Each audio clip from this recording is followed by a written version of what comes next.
Hello, and welcome to our little trip through Sweden. This country is full of history, and today we're going to tell you about the Frisians, sea travellers who left their mark far from their home, even here in Sweden. Let's go find out about the places named after these adventurers long ago.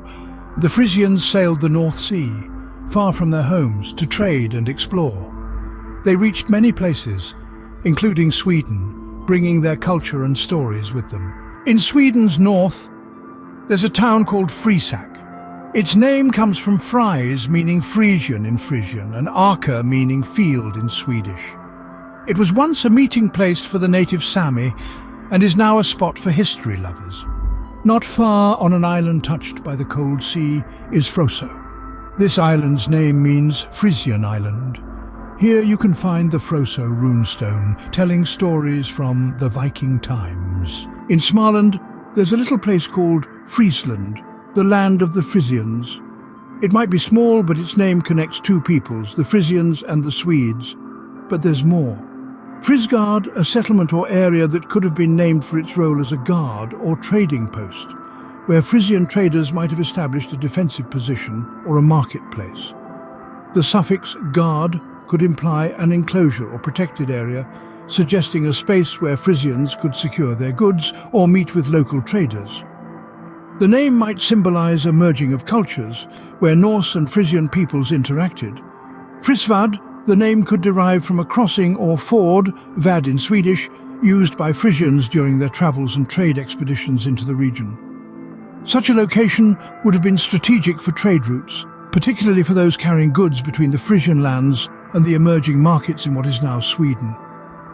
It might have been a place where goods were exchanged and stories from far-off lands were shared, embedding the Frisian presence into the local landscape.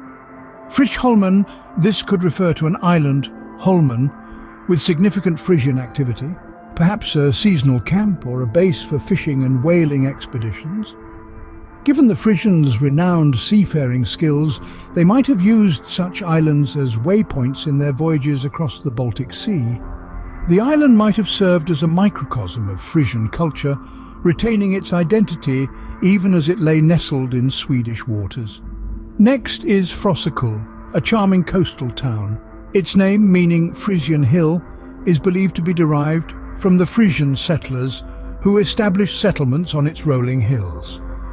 Lastly, we have Frösve, a town with a rich history. The name Frösve is said to mean Frisian holy place, indicating the spiritual importance this site held for the Frisian settlers. As we finish our little trip, we see how deep the ties go between us, through time and across lands. The Frisians, sailing into the unknown, didn't just leave their names here. They left stories of adventure, of meeting new people, and they remind us how connected our world really is. Next time you're in Sweden, listen carefully. You might hear the sounds of Frisian sails in the wind, a reminder of our shared history and the stories that still shape our world today.